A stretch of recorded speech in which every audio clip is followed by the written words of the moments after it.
കാടിനും മലയ്ക്കും നടുവിൽ ഒളിഞ്ഞിരിക്കുന്ന ഒരു മാജിക് പ്ലേസായ അഞ്ചുരുളിയാണ് ഇന്നത്തെ ട്രാവലോഗിൽ പരിചയപ്പെടുത്താൻ പോകുന്നത്. അഞ്ചുരുളി ടണലിൻ്റെ നിർമ്മാണം 1974 മാർച്ച് 10-നും ഉദ്ഘാടനം 1980 ജാനുവരി 30-നും ആയിരുന്നു. 5 കിലോമീറ്റർ നീളമുള്ള ടണലിൻ്റെ ഡയമീറ്റർ എന്ന് പറയുന്നത് 24 അടിയാണ്. 15 അടി നീളത്തിന് ഉള്ളിലേക്ക് ജാക്ക് ഹാമർ ഉപയോഗിച്ച് തുരന്ന് 1500 ഇലക്ട്രിക് ബോൾസ് ഉള്ളൊരു റൗണ്ട് വെച്ച് പൊട്ടിച്ച് നിർമ്മിച്ചതാണ് ഈ ടണൽ. 2 വശത്തു നിന്ന് ടണൽ ചേരുമ്പോൾ ജസ്റ്റ് 2 സെൻറ്റിമീറ്റർ മാത്രം വ്യത്യാസമേ ഉണ്ടായിരുന്നുള്ളൂ. അത് ആ കാലത്ത് ഒരു എഞ്ചിനീയറിംഗ് മാർവൽ തന്നെയായിരുന്നു. 3 കിലോമീറ്റർ ഇവിടെ നിന്ന് ഇരട്ടിയാറ്റിലേക്കും ഇരട്ടിയാറ്റിൽ നിന്നും ഇങ്ങോട്ട് 2 കിലോമീറ്ററും തുരന്ന് കൂട്ടി യോജിപ്പിച്ചതാണ് ഈ ടണൽ.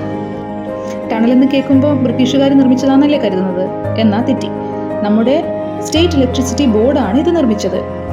ഇതിൻ്റെ സാങ്കേതിക വിദ്യയോ SNC ലാവ്ലിൻ കമ്പനി, അതൊരു കനേഡിയൻ കമ്പനിയാണ്. കോൺട്രാക്ടർ പൈലിപ്പിള്ള, അദ്ദേഹം ഒരു കോലഞ്ചേരിക്കാരനാണ്. ഇടുക്കി പദ്ധതിയുടെ 3ാം ഘട്ട വികസനത്തിൻ്റെ ഭാഗമായി ജലസംഭരണിയിലേക്ക്, അതായത് ഈ ഒരു ജലസംഭരണിയിലേക്ക് ഹൈറേഞ്ചിൻ്റെ പല സ്ഥലങ്ങളിൽ പെയ്യുന്ന വെള്ളം ശേഖരിക്കുക എന്ന കോൺസെപ്റ്റിലാണ് ഈ ടണൽ നിർമ്മിച്ചത്. ചില സമയങ്ങളിൽ നമ്മൾ വെള്ളം തുറന്നു വിടാത്ത സമയങ്ങളിലൊക്കെ നമുക്ക് ടണലിനകത്തേക്ക് കയറാൻ സാധിക്കും.